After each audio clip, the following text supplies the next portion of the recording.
45. Looks like Tom Duncan. Sounds like, must be a duck. Jersey girls are the best. Yeah. What? The bunny ears are back.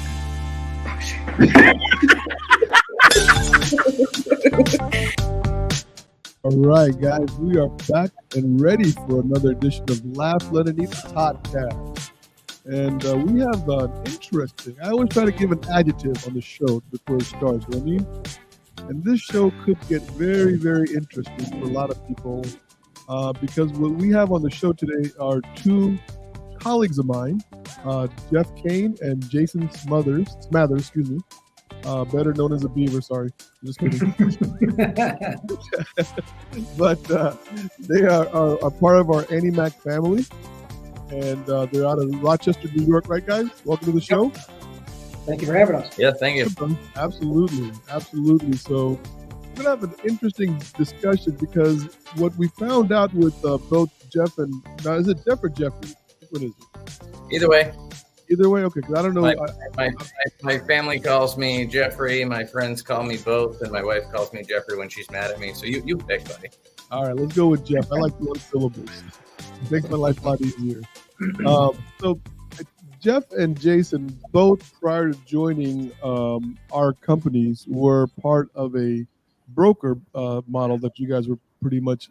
How long were you guys part of the broker system? Well, we were the most recent broker we were at for a couple of years. However, I started my career. I spent 4 years at a broker, 18 years ago. So we're both very much familiar with that model. But most recently, 2 years. Yeah. Jason, and you started your career as a broker as well?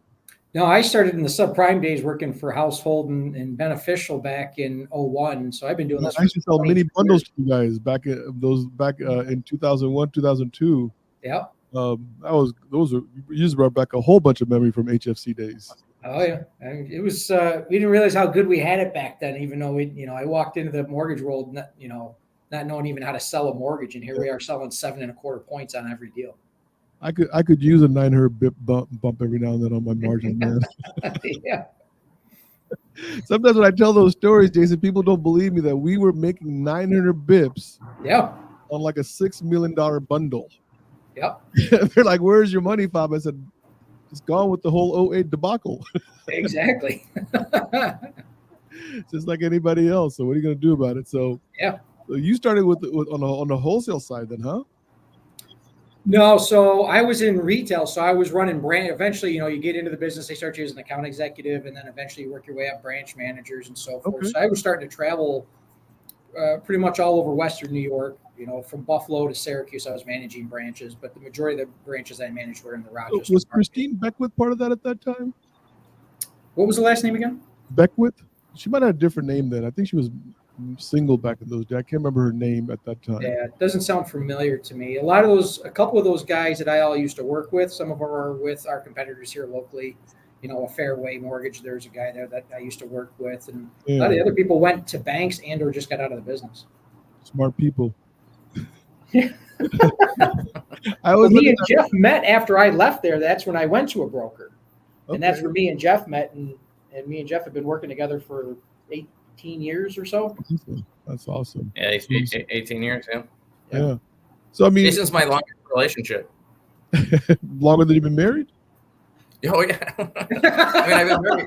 Maybe you should tell me what Jason calls you. Jason calls me Jeffrey when he's mad at me, or Fobby. I've been in a 20-year marriage. It's just with 3 different people. That's all. Hey, man, there's nothing wrong with an upgrade, is what I say. That's right. I got the best one yet. So listen, guys, you guys are both experienced in the mortgage world. Is that a fair statement? Yeah, yep, for sure. Right. I mean, I know. January I was 30 years in the business. Right. I know I don't look over 25, but it's the truth. You know what I mean? I was going to say that. Yeah. So one of the things that I learned is I actually started as a broker. I was a broker for, I don't know, from 94 to 2002. Wow. And then from 2002, I was a hybrid correspondent / broker. And then 2010, banking and IMBs after that. So a lot of experience in the broker world for me, you know what I mean? And I think I never got, what's the right way to say it? I don't think I ever made a big deal out of lender versus broker. Does that make sense? Like it didn't, like to me, it was like we're all selling mortgages. Who cares what you are? Agreed. Right? The only reason I think I switched over to more of a lender side was I was afraid of the 2010 Act. And I thought that the brokers were going to really get pummeled on the SAFE Act. So I felt the banking and the IMB side was a little bit safer. Yeah. That was literally the only, and you know, last time I listened to my brain, right? Who knows? So, but you guys, I guess you guys were in the broker arena for several years. Is that correct?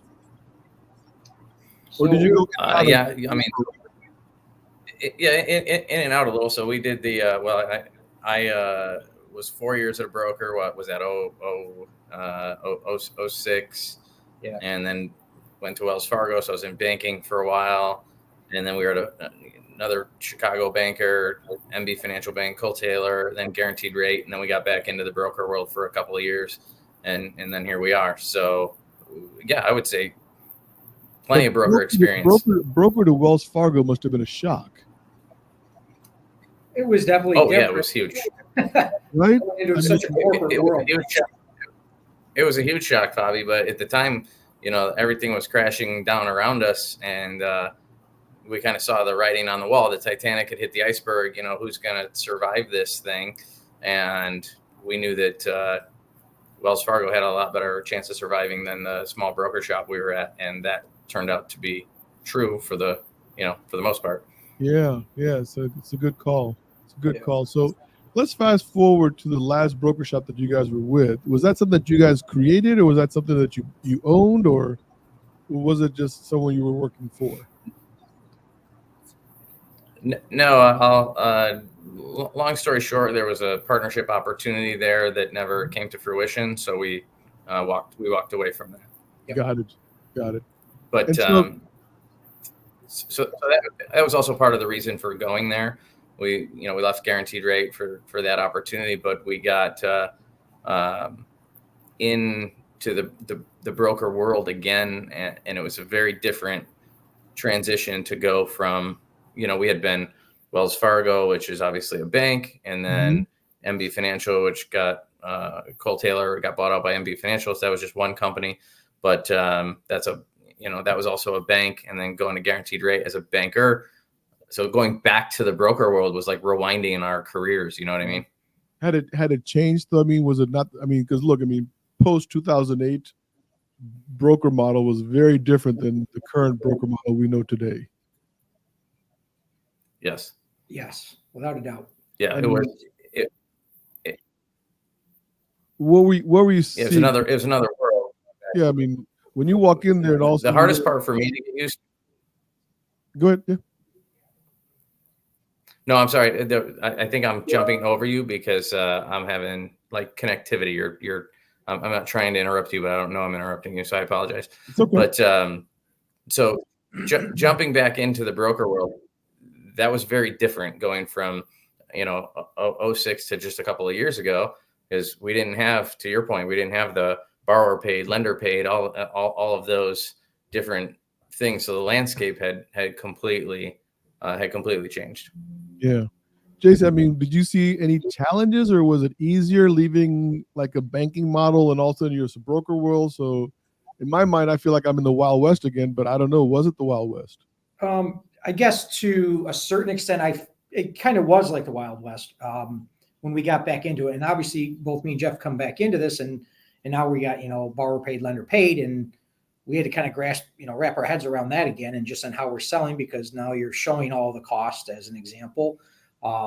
So having that conversation and just overcoming it with borrowers on a daily basis was a little bit of a learning curve, I think, for both of us. I mean, obviously we got over it very quickly.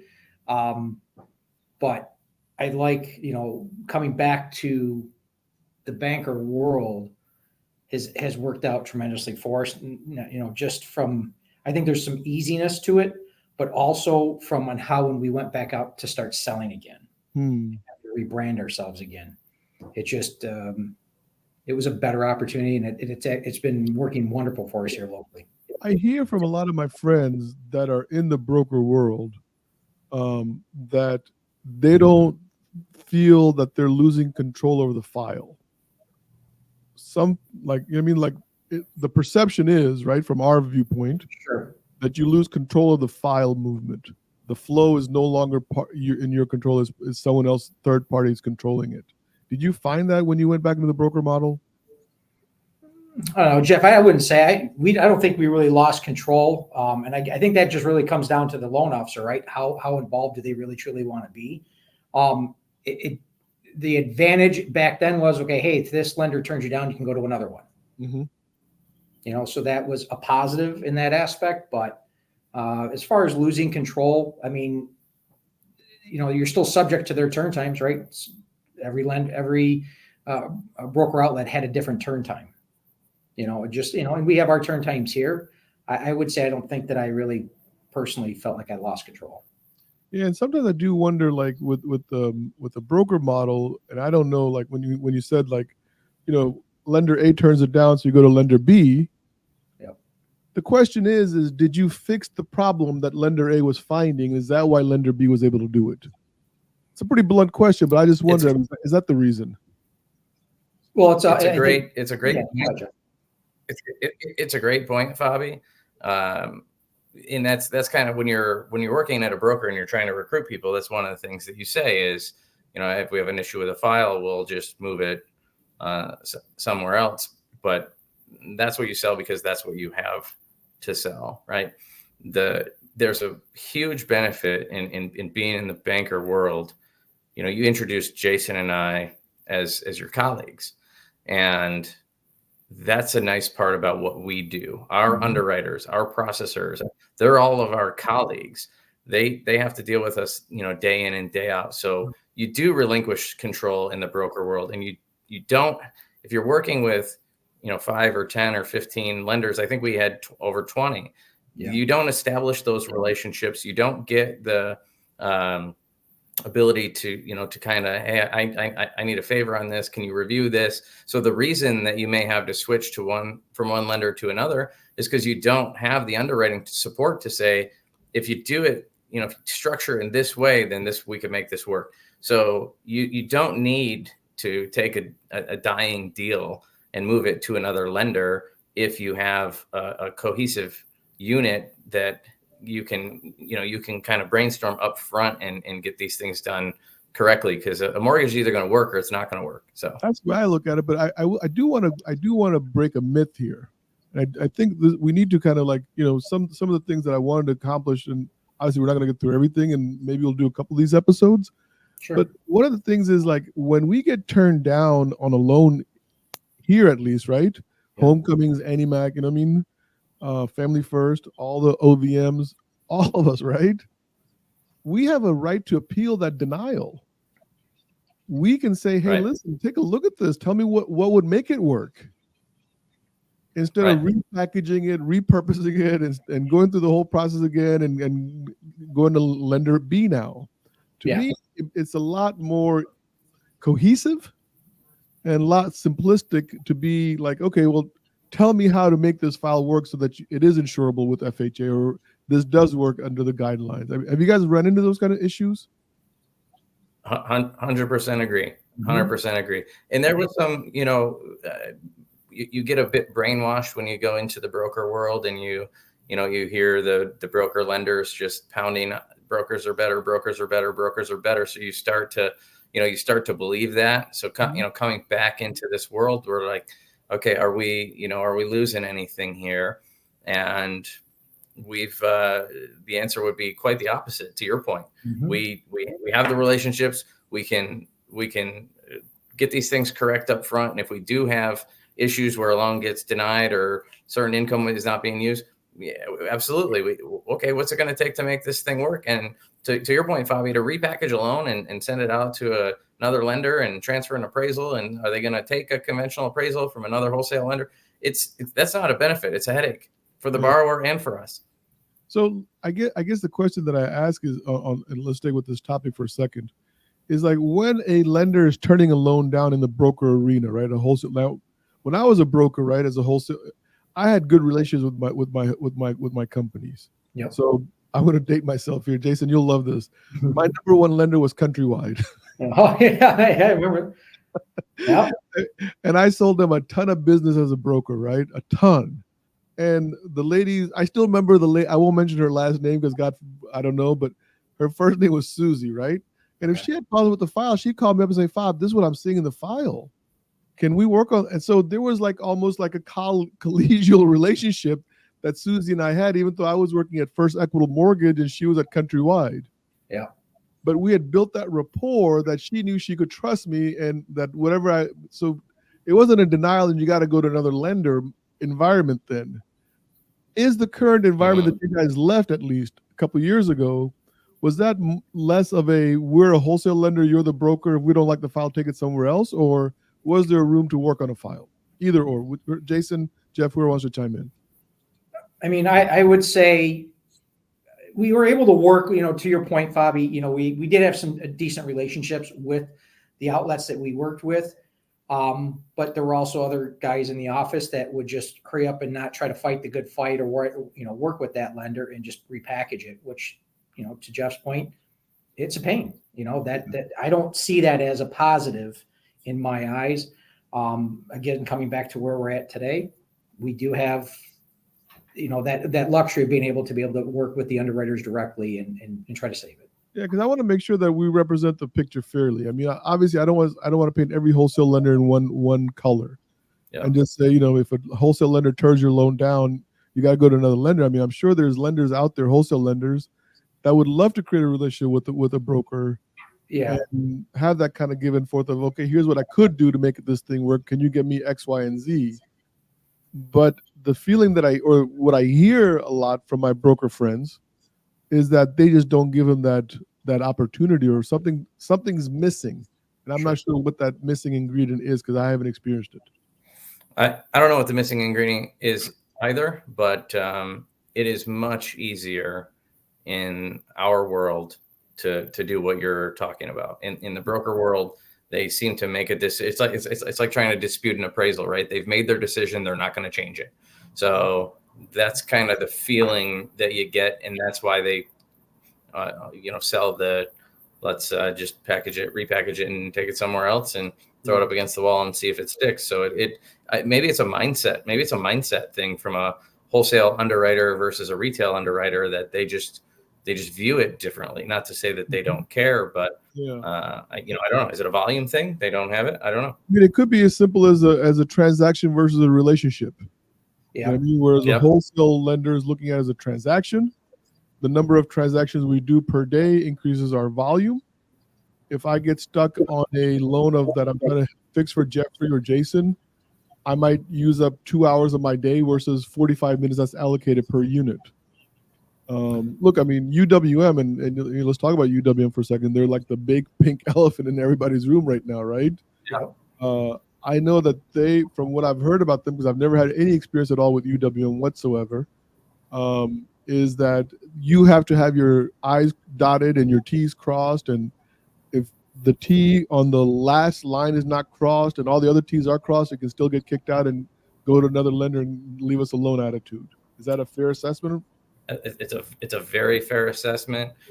And one thing that's been very kind of eye-opening and refreshing, coming back to this world, is our closing attorneys. And Jason can attest to this. We do a lot of cash to keys and buy now sell later presentations, and we'll bring in attorneys and they talk about how much they love working with Annie Mac and AMX closing departments, because we came from kind of the UWM world, so to speak. So they would, there are little portals at 96%, and then it's down to 88, and it's up to 90. So even the closing aspect of it was a headache for people. And but yeah, to your point, you could absolutely get a loan to what you thought was the finish line, and then all of a sudden you don't have a loan, and now you're scrambling to repackage it. And so it's UWM has been in the news recently. And, I mean, listen, I'm only sharing about what I saw in the news or read in the news. I'm sure UWM has a different opinion. But what we're reading is that the line that brokers have been saying, so myth number 2, right? As we go through all these myths, right? Yeah. That brokers are better because the broker is going to shop your rate around to a gazillion different lenders. Mm-hmm. And Fobby, Jeffrey, and Jason only have one lender, so you're fucked if you go with them. Yeah. Yeah. We can cuss on the show, by the way. Okay. Well, you should have told me that 20 minutes ago. I would be so nervous, right? So what happened is with this UWM finding now, they're saying it's propaganda, blah blah blah. I don't know. You know what I mean? The facts are what they are. There are certain brokers that are part of the UWM nation that have been sending 99% of their business to UWM. Right. Which means they're basically, in essence, an employee of UWM, whether they like it or not. I mean, that's just my opinion, right? Yeah. They have forsaken all other lenders for UWM. And I don't know what the reasons are, if UWM is giving them bonus or if they're just like making extra money or if it's the ease and comfort. I don't know what the reasons are. But if they're listening, you're invited to come on the show and present your viewpoint. I have always made this forum open for UWM at all times. Sure. But so why would someone think that they can get a cheaper rate as a broker, Jason? Or Jeffrey, sorry. I don't want to leave Jeffrey out of the conversation. No, you ask for Jason, you'll get Jason. Yeah. Bobby. I think it's just the broker stigma, right? So everybody has always, to your point, Fobby, earlier, is that, they can shop this out. And the borrower doesn't know where you're going with the loan anyways. Eventually they know that it's UWM or whoever it may be. Mm-hmm. But I mean, if you kind of take a step back and come, into Annie Mac's world and back to the IMBs, we're still doing basically the same thing, to your point, and how UWM is trying to structure and force everybody to use UWM. But we get to lend our money. And I think that's a valid point to bring to the forefront. Okay. Is that we're the ones lending the money. It's our underwriters. Again, back to the control thing. Why wouldn't you want to work with a mortgage banker? Yeah. Why would you want to look at the broker world? What makes you think as a borrower that you are getting that best rate, to your point? What I mean? And here we're giving you the best rate. And I think it's very a valid point to point out is that, a lot of people think when they come to get a mortgage, they almost want to treat us like a car salesman, right? Yeah. All right, we're going to mark the rate up like a car salesman does. No, we don't operate that way, right? We're your biggest advocate to give you the lowest interest rate. We don't get paid that way. Yeah. So on the broker side, if you take that same model, you could make more, right? So I think it's a valid point to kind of using that comparison when you're looking at the broker model and just to kind of, I know last year there was a picture, and Katie's a friend of mine, Katie Sweeney. She was the president at that time of AIM, Association of Independent Mortgage Experts, which is from last I think they had 40,000 mortgage brokers signed up in their association, which is a lot, right? Significant. Yeah. But there was a picture of her that she posted on LinkedIn at the last convention they did last fall in Vegas, and there was a screen behind her that, and I could be wrong, guys, but I know it's in the 20s. I thought it said 28 basis points better rates across the board, broker versus lender, right? And in my mind, I'm thinking 28 bips. Mm-hmm. Like, that's all you got? I mean, I was always thinking like, you guys are kicking my ass by like 175 bips or like it has to be something dynamic. I mean, they're operating on the same margins basically as we are. And by the way, it's not even 28 basis points. Anyways, we're recruiting from broker shops every day and doing price comparisons, and sometimes they might be slightly better in this, Govy loan but they're also worse in some cases. So to put a display up that says we're 28 basis points better, first of all, who gives a shit, right? 28 basis points. That's it's less than $1,000 on a $300,000 loan. So why at that stage you paid $50,000 over for the house, but you care about $900 on your mortgage? Don't you want good, service and somebody that you can work with? In my mind, Jeff, it's easier than that. I'll just waive the 28 bips. Exactly. Yeah, if that's all it takes, I mean, my mind went to that's easy. I could do that all day long. Yeah, well, that's a choice too, right? I mean, you could do that. Yeah, I mean, it's not that hard. It's just not that. Is to me, I just was floored. I remember some brokers that I was coaching at that time. When I brought that up to them, they said that that picture actually became a really big, some kind of big fuss over it. I bet it did. Yeah, because they didn't like it. They felt that the average improvement or difference in rates was closer to 60, 65 basis points.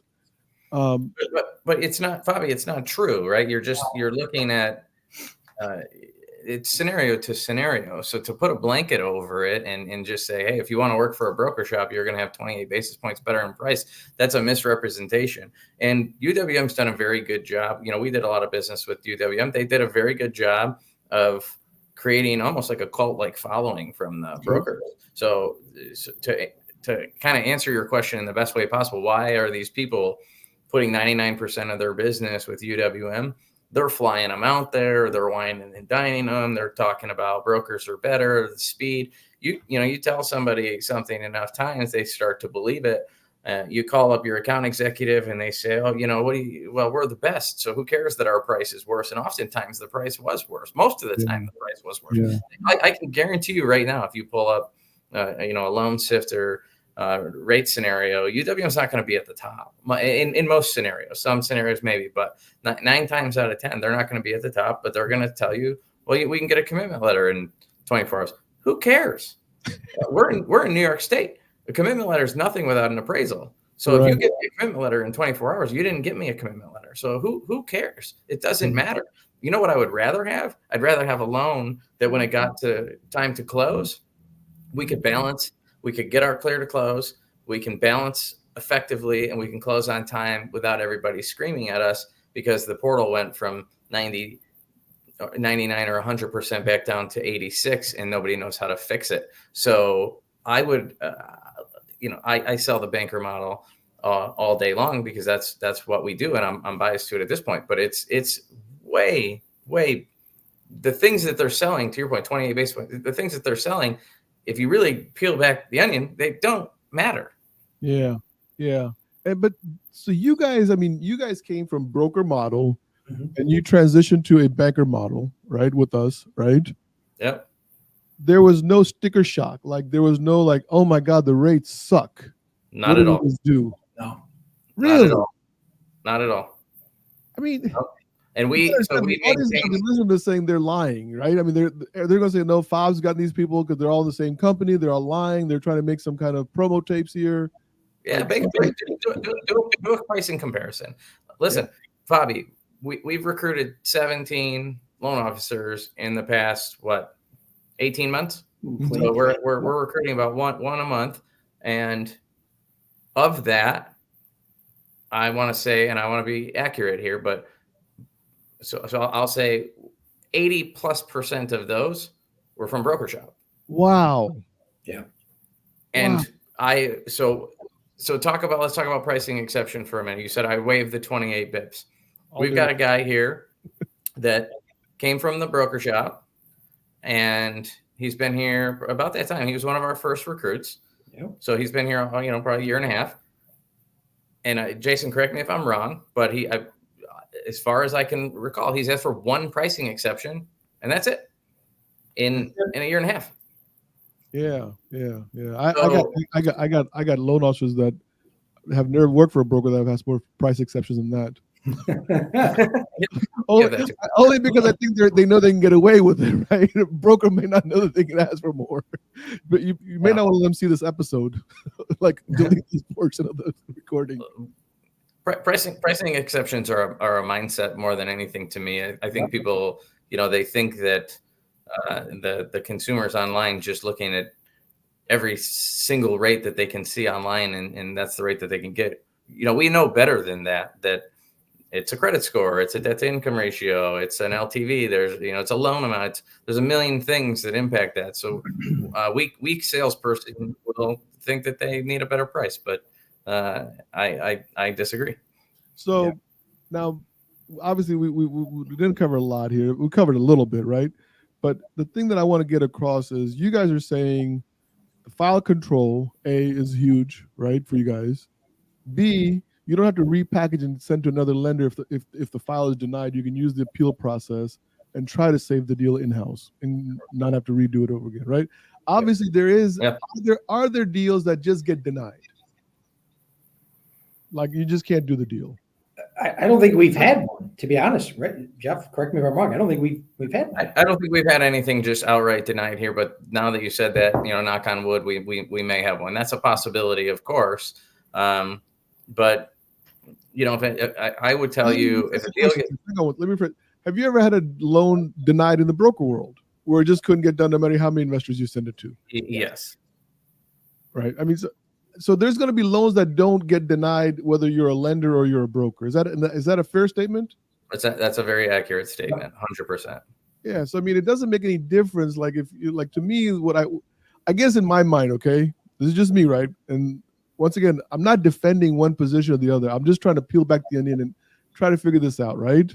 Yeah. It felt like if I took my loan to a broker, I was going to get the cheapest rate, and no matter what I had on my credit score or my income or whatever, like they're going to find a lender who's going to get that deal done for me. So I would say, Fobby, that and Jason, correct me if you disagree here, but I think what the broker world really attracts is if you mess the deal up. So it's a good place. And let me just preface: there's a lot of great officers at broker shops. This is, and I know a lot of them. I'm trying to recruit a lot of them. So, but it is a really good place for new people that don't necessarily know what they're doing, and they they misrepresent a borrower's scenario to the point where the deal gets denied, and then the path of least resistance is just to repackage and resend. So a good quality loan officer certainly doesn't need to be at a broker shop because you know what you're doing and you can package the deal correctly the first time. And if you do something incorrectly, then you can work with underwriting and get it done and get it fixed. So the benefits that they're selling is lower rate. Okay, that we've already established that that's not true. And if it's true, maybe it's 28 basis points and we could match it anyways. So the other benefit is speed. Well, I don't need a commitment letter in 24 hours. So to me, that's not a benefit, right? But my benefits on the backside. Can I get the deal balanced and closed on time? So that's not a benefit. And then you're selling the benefit of, well, if the deal gets denied, you have all these other alternatives, all these other options to take it to. Well, frankly, so do we. I had a client that lost a source of income at the 11th hour. And by the way, Cash to Keys stepped in, bought the house. So we still closed on time. And then I was able to find a non-QM option for him and get him into the house. So you're not doing that in a broker shop. That deal at a broker shop is either dead or closing 45 days late. Yeah, Cash to Keys is huge. And let's be frank here. I mean, that's a proprietary program. I know there's other IMBs who are now having it, but that is a proprietary program that not all lenders have access to. So we are grateful to Joe Bianco for letting us have access to it. Yeah, 100%. And think about it from a broker's perspective. That's just not an option. They're just not willing to step up and do that. So, I mean, to your point, Joe gave us this opportunity, and this is we're going to run with it, and we're going to exploit it too on top of it all. Yeah, no, I mean, I think. Look, Cash to Keys. I did a whole segment with this with the guys Andy and Tom Bickett, where we talked about Cash to Keys and the importance that it plays in a very tight seller's market. That's our market. Yeah, I mean, you can't deny the benefit of it. It's evident, and people who don't understand it, that's great because we're all benefiting from it. So there's no doubt about that. So, guys, I want to invite you guys back for another episode. Maybe I'll get you and Tom Bickett and Andy, and we'll all do like one big broker versus lender and a Cash to Keys program or something. Yeah, you know what I mean? Yeah. Hey, don't forget about buy now, sell later. That's equally as important. Well, that's my puppy. I love BNS. I love buy now. I mean, you want to create inventory? Talk to us about buy now, sell later, right? Yep. You're going to create inventory. That as a listing agent, you're going to create inventory, and that's what we're really out there pumping. So brokers not doing that. That's not creating listings for agents. Brokers can't do that.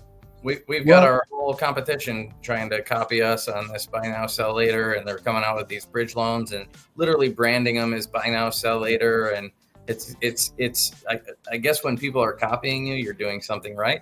Yeah. Yesterday, this lady I was recruiting, she actually said to me, that he goes, how do you qualify somebody on buy now, sell later? I said, we've already pre-approved them on the new payment.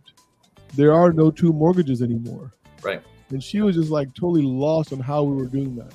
Couldn't figure that out. But listen, Jeffrey, Jason, thanks for coming on the show. Like I said, you guys have an open invite for another round of this stuff. I love this, man. We could do this all day long, honestly. This was good stuff. So your journey from broker to banker is really, really, I mean, insightful.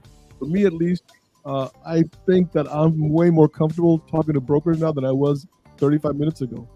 So thank you for the help from me, man. All right, buddy. Appreciate you. Thank you, Bobby. Appreciate it. All right, JP, get us out of here, my brother. 45. Looks like Todd Duncan. Sounds like must be a duck. Jersey girls are the best. Yeah. What? The bunny ears are back.